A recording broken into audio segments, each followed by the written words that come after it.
Vou chamar logo, imediatamente, nosso querido diretor do MCTI, Marcelo Meirelles, que vai fazer a sua palestra, a sua posição sobre o Ministério da Ciência. Como vocês vão ver, o Ministério da Ciência já está nos apoiando, já está protagonizando os nossos fundos endowment. Marcelo, nós vamos ouvi-lo. Ao final da sua palestra, a gente, por volta de meio-dia, dá um break, chama a Érica para cá, para a mesa, e até meio-dia e meio nós vamos ouvir perguntas aí múltiplas, para você e para a Érica. Conforme a gente combinou, porque a gente aproveita o tempo melhor do que ficar fazendo uma pergunta aqui só para a Érica. Combinado assim? Senão não vai dar tempo para a gente cumprir a nossa agenda. Manda brasa. Obrigado. Bom dia novamente. Primeiro, circunscrevendo um pouco o que nós vamos tratar, nós vamos apresentar, primeiramente, uma forma pela qual o Ministério da Ciência e Tecnologia vem discutindo a questão do financiamento para a ciência, tecnologia e inovação.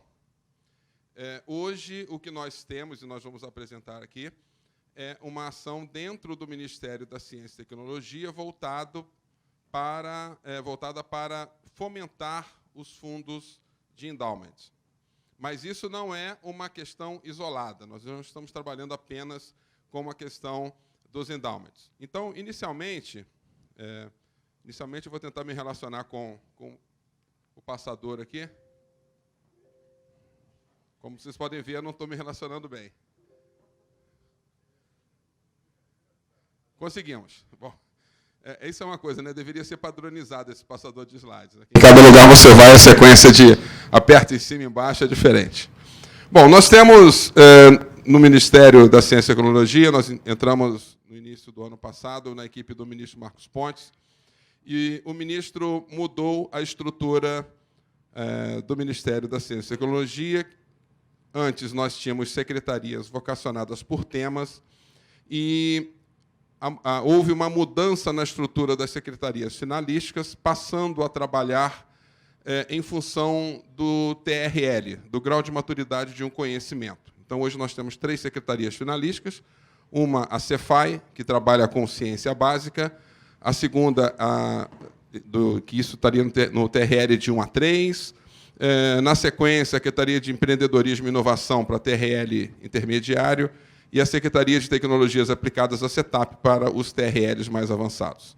Então, um tema vai transitar dentro dessas secretarias finalísticas à medida que ele foi evoluindo, vamos dizer assim, simplificadamente. E foi criada uma outra secretaria. A secretaria tem um nome grande, mas é a Secretaria de Planejamento. É uma secretaria para pensar a ação do Ministério da Ciência e Tecnologia com 5 departamentos. Então, nós temos um departamento de planejamento estratégico que passa a definir quais as ações estratégicas em ciência, tecnologia e inovação. Cabe um comentário. No ano passado, nós tivemos um relatório do Banco Mundial avaliando ciência, tecnologia e inovação no Brasil. O relatório é bastante extenso e bastante pesado, e aponta algumas questões, assim como o Peregrino sugeriu ali as 10 ações de Maceió, o Banco Mundial aponta alguns pontos que trazem dificuldades para o setor no Brasil. O BID também fez um outro relatório, acho que eles combinaram, ou se não combinaram, também apontando algumas dificuldades, porque a gente sabe que, em alguns rankings, o Brasil chega a ser o 13º país do mundo em produção científica, mas é o 88º em inovação pelo Global Index. Há uma classificação de 67º, mas é uma média dos vários componentes do índice. E é o 27º em investimento em ciência, tecnologia e inovação per capita. Então, nós temos 3 números e a gente precisa se inserir no meio desses números. E o desafio é fazer com que esse 13º se aproxime do 88º. Um dos pontos que o relatório do BID aponta é que as ações de ciência e tecnologia precisam ter foco em alguma missão, ou seja, é necessário definir quais são os temas prioritários. E o Departamento de Planejamento Estratégico já elaborou o mapa estratégico da ciência e tecnologia, do MCTIC, em linha com a Estratégia Nacional de Ciência e Tecnologia, dizendo o seguinte: os temas prioritários para os próximos anos do MCTIC são, e lá estão listados esses temas. Próximo desafio é com o microfone. Bom, Não, melhora?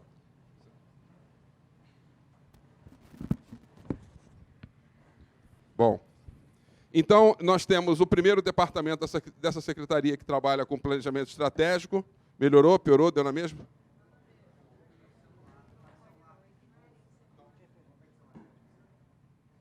Não tem o celular, tá? Bom, além disso, nós temos uma outra questão que trata dos projetos. Vou contar uma coisa que aconteceu conosco. No ano passado, nós tivemos um instituto nosso que, conversando com a diretora, ela me disse: olha, eu tenho lá 20 projetos excelentes, mas eu não consigo captar recursos dos fundos ou dos lugares onde existe esse recurso. Como eu vinha de um organismo multilateral, fiz alguns contatos, falei, vamos marcar o dia de projetos desse instituto. Levamos os representantes dos fundos, passamos um dia com o instituto apresentando os projetos. No final desse dia, conversando com os representantes dos fundos, eles disseram assim: olha, tudo isso que está colocado aí podem ser vontades, podem ser desejos, pode ser muito interessante, mas isso não é projeto e isso tem chance zero de virar inovação, porque inovação é aquele conhecimento científico que se transforma em produto ou serviço. Isso vem em linha com a posição do Ministério, e mais ainda do ministro, que trata de que todo recurso alocado em ciência, tecnologia e inovação, vou transitando por aqui para ver se é um problema de localização, tá? Esse recurso, ao final, deve gerar retorno, seja na melhoria de qualidade de vida das pessoas, seja em geração de valor econômico. Mais um pouco eu vou desistir do microfone, tá? Então.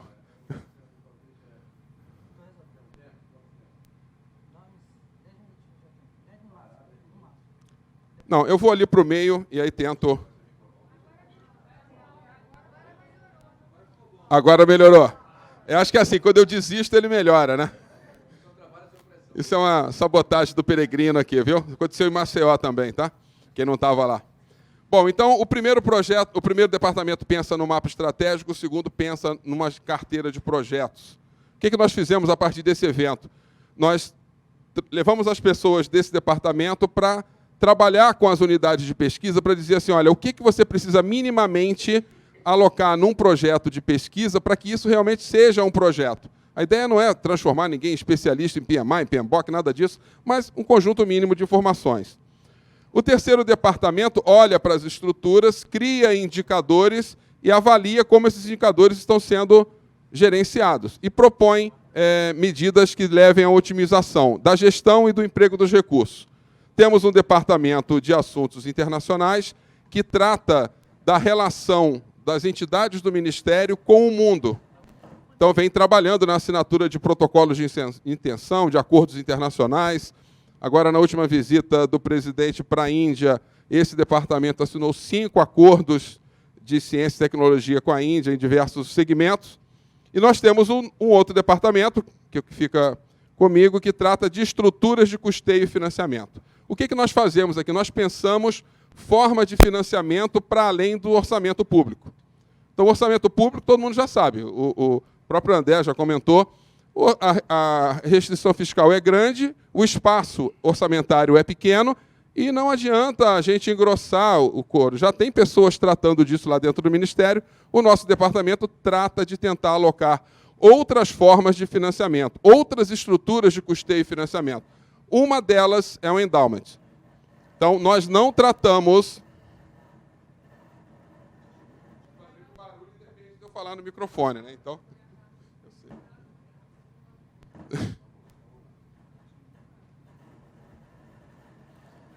Vamos lá. Acho que não mudou muita coisa, mas vamos lá.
Então, essa questão do orçamento público é uma coisa muito complicada. Então, quando a gente faz qualquer análise de orçamento público para ciência e tecnologia, sempre é complicado. E aí eu sempre conto uma história que aconteceu comigo.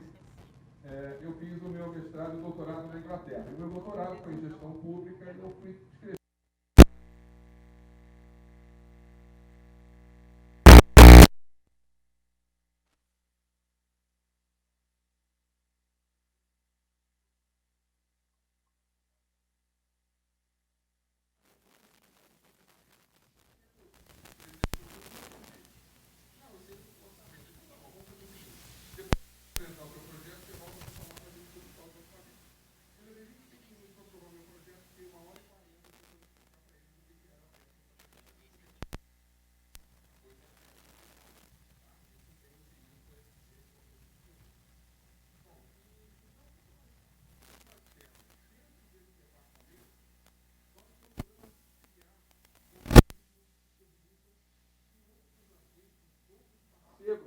Participem da ciência e tecnologia. Já teve a oportunidade de ver lá os vídeos do Harari, ele esteve lá em Brasília, eu tive a oportunidade de conversar com ele. Ele fala aquela coisa, que em 2050, 50% da população humana do planeta vai pertencer a uma nova classe dos humanos inservíveis, porque não vai precisar do trabalho, disso, daquilo, e chega num determinado momento que ele apresenta um slide que tem containers no porto, metade com as cores da China, metade com as cores dos Estados Unidos. Ele diz o seguinte: quem não se preparar para essa nova sociedade, quem não se preparar para esse mundo da inovação, da inteligência artificial, vai ser usuário. E vai ser muito difícil a gente colocar o Brasil nesse mercado, colocar o Brasil como um país de inovação, de inteligência artificial, pensando numa estrutura cartorial, tudo amarrado na estrutura legal que nós tínhamos antes, e apenas atrelado no recurso do orçamento. O orçamento público para a ciência e tecnologia ele é limitado, e uma coisa que é comum nessas avaliações, com a qual eu concordo integralmente, é que ele acaba sendo utilizado na figura daquele esparsor de águas, quando a gente vai jogar a plantinha ali, né? Você sai um monte de gotinha para cada lugar, você divide aquele recurso e no final você não fomenta efetivamente nenhum segmento. Então, é o que o BID fala de foco na estratégia, estratégia de inovação focada na missão ou concentração em prioridades. Isso foi feito em todos esses países que foram citados aqui. Além da República Tcheca, que a Érica colocou, a gente podia colocar a Estônia, Letônia, Austrália, Coreia do Sul, Suécia, Israel. Escolheram segmentos. Nada contra nenhum tipo de pesquisa, mas política pública, a gente sabe que a demanda infinita, recurso finito, leva obrigatoriamente a seleção e prioridade. Então, a seleção e prioridade é medida pelas prioridades do Ministério, dentro do mapa estratégico, e nós vamos trabalhar nessa estrutura. Então, nós temos, por exemplo, uma coisa, como o André falou, eu mantenho ali o startup, porque dá mais pegada, né? Mas eles seriam empresas de base de ciência e tecnologia. Que são as startups. Toda a estrutura de apoio à criação de uma startup, ela precisa necessariamente envolver todo aquele conjunto de atores. Na falta de uma palavra melhor, vamos ficar com o anglicismo dos stakeholders. Né? Mas, dentro do Ministério, envolve várias ações. Então, tem ações de ciência básica, que está na Secretaria da Cefai, tem ações de empreendedorismo que está na SEMP, tem ações que estão no fomento e aí vão passar, se for orçamento pela SESEC, se for outras fontes, nós vamos estar no Departamento de Estrutura de Custeio. Quando nós estivemos trabalhando com isso com os outros ministérios, por exemplo, nós estivemos ano passado listando, existiam 14 iniciativas diferentes em órgãos diferentes para startups. E eu conheci uma pessoa em São José dos Campos que tinha uma empresa especializada em ajudar startups a captar recursos de diferentes órgãos com o mesmo projeto. Então, você tem uma dispersão de recursos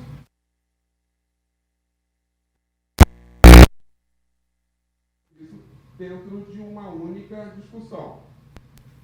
E aí nós trabalhamos essa...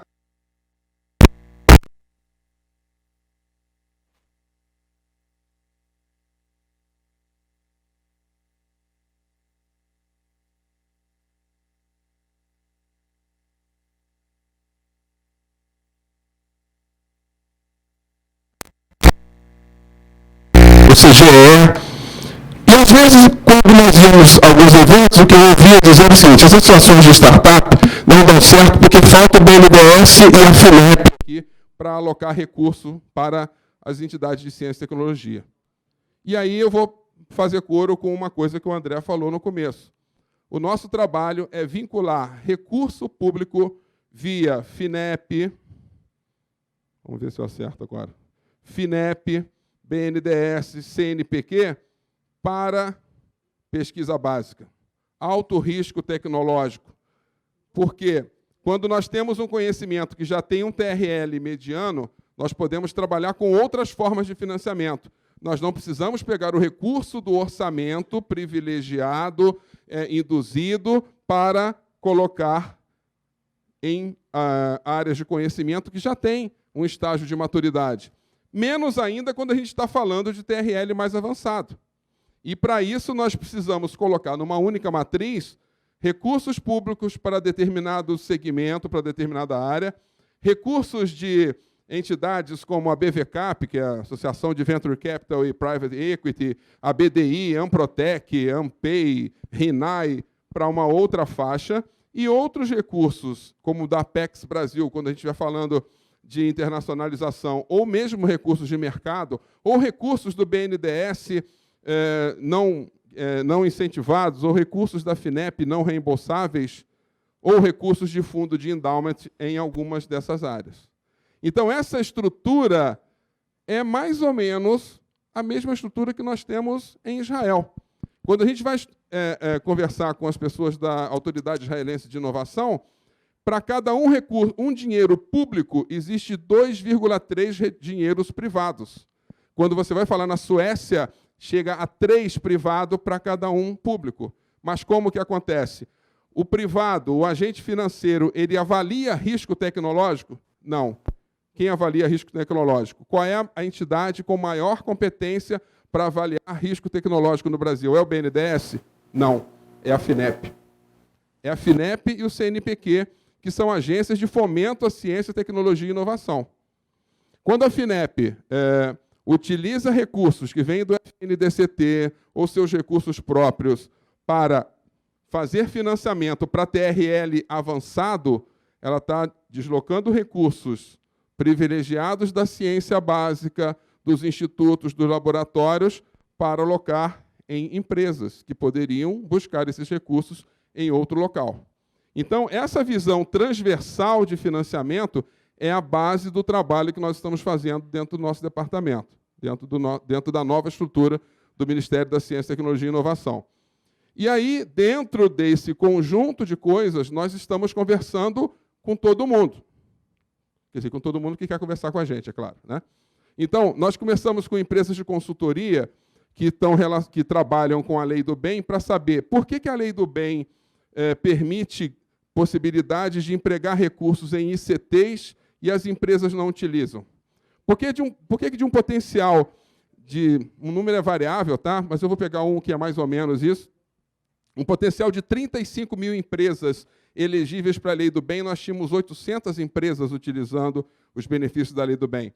Vamos perguntar para as empresas, vamos perguntar para as consultorias e vamos fazer um trabalho dentro da Lei do Bem. Então, no ano passado, nós passamos um bom período trabalhando na mudança de gestão. Não na mudança legislativa, mas na mudança de gestão. E tivemos um incremento de 32% no total de valores. A saga continua. Um aumento de 32% no total de valores que foram utilizados para ciência e tecnologia dentro da Lei do Bem. Nós começamos a trabalhar com instituições financeiras para fomentar, por exemplo, a presença de fundos de private equity e de venture capital para ações de tecnologia. Como que funciona na Suécia? Na Suécia existe um órgão, existem vários, mas existe um órgão que faz análise de tecnologias mais ou menos como a FINEP faz. E ele qualifica. Bom, essa startup, esse projeto, ela está com TRL 6, com nível de maturidade 4,5, isso tem um potencial de inovação e divulga essa carteira de projetos. E aí, um fundo de private, ele chega assim, pô, tem um dinheiro para colocar em iniciativa de ciência e tecnologia, mas eu não tenho capacidade para avaliar risco tecnológico. Eu vou lá e utilizo aquela pesquisa que foi feita pela FINEP. Quando nós fazemos chamadas de startup, por exemplo, no ano passado, aliás, ano passado não, desculpa, em 2018 eu participava de um evento nos Estados Unidos e encontrei um brasileiro que era o representante do segundo maior maior fundo de venture capital dos Estados Unidos. Eu perguntei, bom, então e aí, como é que é no Brasil? Você vai lá e investe? No Brasil eu não vou, porque as feiras de startups são abertas e parece a Campus Party. Eles querem colocar uma quantidade grande, com um monte de stand, com alguns eventos, e eu não tenho acesso à informação qualificada. Então, como que nós estamos fazendo? E aqui a FINEP é um exemplo, foi lançado essa semana, não é? O terceiro edital de financiamento para startups, mas com vinculação. A vinculação que a gente está falando é, ok, nós vamos colocar recurso na startup, vamos avaliar todas as iniciativas, mas com foco na estratégia do Ministério, naquilo que é prioritário para o Ministério e que atende aquilo que o Banco Mundial e o BID falou. Missão, eu vou dar foco, eu vou dizer para que eu quero fazer essas startups, onde eu quero colocar o recurso. E isso nós estamos olhando nesse momento, e aí, muito honestamente, dentro da estrutura do MCTIC, para as nossas unidades de pesquisa, pensando naquele instituto que me disse que tinha 15 projetos e que nenhum dos projetos era aceito, porque não tinha avaliação de prioridade, porque não tinha qualificação de onde pretendia chegar e não estava vinculado com a estratégia do Ministério. E aí, dentro desse pacote, nós estamos também fomentando essa discussão com bancos e com fundos. Olha, você é fundo de equity ou de venture e quer trabalhar com tecnologia, nós vamos fazer uma chamada agora, reunindo FINEP, CNPq e BNDES, qualificando as startups. Vai haver recurso para custear todas as startups? Não. A Apex, no ano passado, fez uma chamada para um programa chamado Scale Up. Ele avalia startups que têm grande potencial e eles avaliam aquelas que têm maturidade para fazer um lançamento internacional. Numa que eu participei da banca, foram 440 empresas, vamos chamar assim. Dessas 440, 108, se eu não me engano, foram consideradas muito boas, mas o recurso só dava para atender 20. Pô, que sucesso, nós negamos 20. Mas e as outras 88? Será que elas não poderiam ser direcionadas para outras fontes de recurso? E as outras 200 que se qualificaram, será que talvez elas não pudessem estar aqui embaixo, sendo trabalhadas por incubadoras, por aceleradoras? Então, nós precisamos trazer uma estrutura transversal de financiamento e colocar todo mundo para trabalhar junto. Senão, a gente vai ficar para trás. Vai ficar cada um cuidando do seu quadradinho e todo mundo afundando no mesmo navio, apoiado no seu quadradinho. Bom, e aí nós entramos na questão dos fundos patrimoniais. Então, voltando aqui, o fundo patrimonial, ou o fundo de endowment, ele está colocado aqui dentro desse pacote. Ele pode estar aqui ou ele pode estar aqui.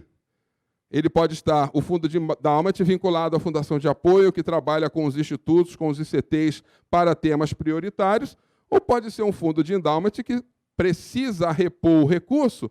Por que ele não pode investir em startups que estão em fase intermediária e obter o resultado proveniente desse investimento virar recurso para essa mesma entidade? Ela pode ser participação, aí já pensando numa ideia parecida com subvenção, numa visão da FINEP, com de private dos fundos que existem, né? Bom, então, os fundos patrimoniais, como foi dito aqui de maneira brilhante pela Érica, e é ótimo falar depois dela, porque a parte conceitual ela já tratou, mas eu faço sempre referência a um ponto que é importante quando a gente faz essa transição da apresentação da Érica para a nossa abordagem. Tem um slide que ela fala assim, eu preciso me adequar à Lei 13.800? Se a Renata do Santander perguntar, preciso? Não. Todos os outros que estão relacionados a institutos públicos, sim, precisam. E aí a Érica deu um exemplo de um hospital, né? Não, se eu estou num hospital, eu posso buscar outros recursos, eu posso fazer um fundo de endowment que não seja vinculado a 13.800. Sim, Mas se eu sou do Hospital Universitário Casimiro Fraga Filho, não é isso que é do fundão? Não é isso? Clementino, né? Eu só troquei o C, né? Mas não está tão mal. Clementino Fraga Filho. E ele quer buscar um recurso e vai utilizar dentro de um instituto público, ele precisa se adequar à Lei 13.800, se ele for um instituto público. E aí eu vou contar uma história que eu estava contando aqui, é fato real, tá? Tem alguém do Espírito Santo aqui? Espírito Santo? Federal do Espírito Santo? Tem lá o Instituto de Nefrologia, tem um médico lá muito famoso, não tem? Pois então, há um tempo atrás eu trabalhava numa outra entidade e o primeiro neto de uma pessoa muito rica desse país nasceu sem rim, tá? E eu não vou entrar na discussão médica, porque eu não sou médico, vou contar mais ou menos o que aconteceu. Ele nasceu sem rim, não podia fazer o transplante antes de chegar aos 5 anos ou 6 anos, e não aguentaria ficar fazendo diálise esse tempo todo. Então precisava arrumar um jeito. Tentou num monte de lugar no mundo inteiro e não conseguiu. E aí alguém falou, tem o doutor tal lá que faz umas experiências novas, se eu souber o nome dele, eu não sei. Levaram a criança para lá e ele utilizou um artifício, técnica, não sei como, que era inserir uma veia no peritônio e aí substituindo de tempos em tempos. Para simplificar, o menino atingiu a idade com essa solução, sobreviveu e a última vez que eu vi estava, se não me engano, com 17 anos. E essa pessoa chegou, eu preciso fazer com que essa técnica seja disponibilizada para muita gente. Eu quero colocar não sei quantos milhões lá no Hospital Universitário Cassiano Moraes, UCAM. Eu quero colocar esse dinheiro lá. Como é que eu coloco? Eu não coloco. Se eu for fazer um GRU, vai cair no Tesouro. Se eu colocar na fundação de apoio, eu, pessoa física, eu vou gerar um grande problema. Por quê? Porque como é que ele faz esse dinheiro chegar lá se não é um projeto conjunto ou não sei o quê? Então, pode ser um fundo patrimonial, fundo de endowment, precisa entrar na 13.800. Tá? Então, eu acho que essa distinção ela é muito importante. Bom, surgiu a Lei 13.800, o processo legislativo, nós trabalhávamos bem antes dessa coisa de virar a lei. Eu me lembro de encontrar o Fernando lá e a gente discutiu algumas coisas, e é bom dizer que esse projeto é resultado de 6 projetos que existiam que foram sendo ajustados e justapostos. Tá? Então, é importante entender que algumas coisas que estão na lei, por isso existia um capítulo 3 antes, na medida provisória, que quando foi para o relatório final da deputada Bruna Furlan, aquele capítulo 3º deixou de existir. Se aquele capítulo 3º continuasse existindo, seria uma outra situação. Pelo menos 2 daquelas 10 propostas que estão colocadas ali não precisariam estar sendo feitas agora, porque estavam dentro desse capítulo 3. Assim como algumas outras coisas que compuseram o relatório e depois foram retiradas. E aí essa lei foi aprovada. Quando a lei foi aprovada, como a gente já vinha trabalhando, o MCTIC, desde o início, falou, bom, essa é uma das alternativas que nós vamos trabalhar. Junto com a Lei do Bem, com a Lei de Informática, que agora nós conseguimos aprovar como uma nova alcunha de Lei de TICs, com a Política Nacional de Inovação, com o Marco Legal das Startups, com uma série de iniciativas que nós aprovamos durante o ano de 2019, que vão começar a dar resultado em 2020, com mais segurança em 2021. Vamos trabalhar a lei dos fundos patrimoniais, porque começa aí uma dicotomia, né? É o fundo de endowment ou o fundo patrimonial, aí a gente trata 2 coisas, aí o Pellegrino já quer criar um decreto para diferenciar do fundo filantrópico, enfim, a gente tem conceitos dentro da mesma lei que precisam ser trabalhados. E aí, no início, ficou conhecido como a medida provisória do museu, depois foram inseridas outras coisas, e hoje atende quase qualquer coisa, como a Érica mostrou aqui, né? Saúde, ciência, tecnologia, cultura e outros projetos. Aí, nesses outros projetos, entra qualquer coisa. Ao mesmo tempo, prevê que deve ser uma associação de fim específico. Depois nós trabalhamos, o MCTIC trabalhou junto com o CONFIES, né, porque tem um E ali no meio, não é CONFIS, o CONFIES, para que as fundações de apoio fossem inseridas dentro da lei. E, de fato, hoje é uma alternativa importante termos a fundação de apoio trabalhando junto com a regulamentação dos fundos patrimoniais. Bom, quando a lei surgiu, então vou contar um fato para vocês, então agora vamos começar a utilizar o fundo patrimonial. E nós íamos nos órgãos, não, tem que ter um decreto de regulamentação da lei, não pode empregar a lei. Então, nós vamos criar um grupo interministerial formado por 11 ministérios, todos que estão citados, para a gente redigir esse decreto. Não, mas eu quero empregar. Não, tem que regulamentar. Eu falei, bom, se for esperar formar esse grupo interministerial, a gente vai passar 2 anos e não vai ter nada regulamentado. Então, o que nós fizemos dentro do Ministério, especificamente dentro do meu departamento, juntei um grupo de pessoas e escrevemos uma proposta de decretos e submetemos. Quando a nossa proposta de decreto subiu, veio a análise. Não, para que vocês querem criar decreto? Não precisa de decreto. A lei é auto-aplicável. Para que você quer inventar isso? Não quero inventar nada, só queria que você me dissesse isso. E agora eu tenho um parecer jurídico dizendo que a lei é auto-aplicável. Bom, a partir daí nós começamos a discutir o tema, colocamos o tema em voga, e hoje, quando nós temos aqui um salão cheio para falar sobre o fundo de endowment, como nós tivemos em Maceió, como nós tivemos um evento no BNDES, como nós vamos ter um próximo na semana que vem, um outro no mês de abril, a gente está colocando o tema endowment na praça. Eu costumo dizer que não está solidificado, mas quem já teve a oportunidade de fazer o caminho de Santiago, na primeira estaçãozinha lá na fronteira da França com a Alemanha, tem uma plaquinha que diz que o que faz o caminho é o próximo passo. Então, a gente está todo dia dando próximos passos. Como a lei ficou ela foi bastante permissiva, as pessoas que se propõem a alocar recursos, e aí nós estamos falando inicialmente em dividir diversas frentes. Pessoas físicas é uma questão, que a Érica apontou e a gente vai colocar na frente. Pessoa jurídica é uma outra questão. E as pessoas jurídicas olham para isso e falam, esse negócio aí tem uma cara esquisita, né? Porque eu vou colocar uma doação num fundo patrimonial que vai estar numa fundação de apoio, que teoricamente pode cobrar quanto ela quiser de taxa de administração, eu não sei para onde que esse dinheiro vai, é organização pública, teve um monte de história de desvio recentemente, eu não vou colocar dinheiro nisso, não. Então, a gente precisa criar regramentos, uma estrutura de governança efetiva. Então, o que nós estamos falando? Nós criamos uma portaria, eu vou andar para frente para depois andar para trás, é essa portaria aqui. O que nós pretendemos tratar, como já foi dito pela doutora Érica? A gente quer simplificar essa estrutura. Então, o que nós temos hoje? Né? Um pouquinho na linha do que a Érica falou. Nós temos a lei, as organizações gestoras, que podem ser, em tese, associação, fundação e fundação de apoio. E aí nós temos uma outra história do Tostines, né? Vende mais que é fresquinho porque vende mais. Bom, eu preciso de uma associação. Ok, então vamos nos organizar, criar uma associação para ter um fundo de endowment, e a Érica falou, tem que ter um conselho de administração remunerado, um comitê de investimento, um conselho fiscal, eu tenho que criar esse negócio todo. Mas como é que fica o balanço dessa organização? De onde que vem o dinheiro? Vem da taxa de administração do dinheiro que eu vou administrar. Que dinheiro é esse? Da onde vem esse dinheiro? Quem vai colocar o recurso? Então, fica assim, se tiver recurso, não tem associação para colocar, e eu não crio associação porque eu não sei se eu tenho dinheiro para receber. Portanto, hoje, a fundação de apoio, em que pese todas as outras qualificações possíveis, é a alternativa viável.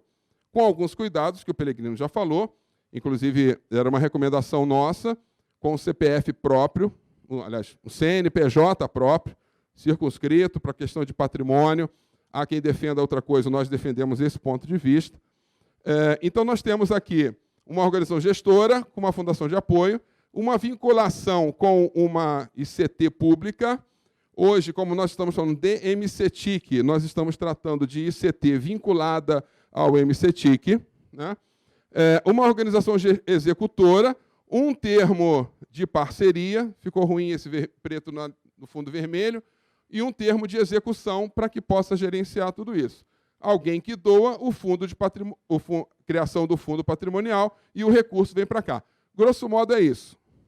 E onde que entra essa nossa proposta, essa nossa portaria? Então, o Ministério ele entra com apoio institucional, ou seja, trabalhando em diversas frentes, inclusive se propondo a fazer um encontro. Fundações nós temos aqui, projetos nós temos aqui, eventuais doadores nós temos do lado de cá, em termos de empresa. E existem pessoas jurídicas, e aí eu vou tratar pessoas jurídicas lato sensu, como empresa, ou organizações, ou family offices, ou escritórios de família, que podem e têm interesse em colocar recursos. Já ouvi tantas histórias que vocês não acreditam.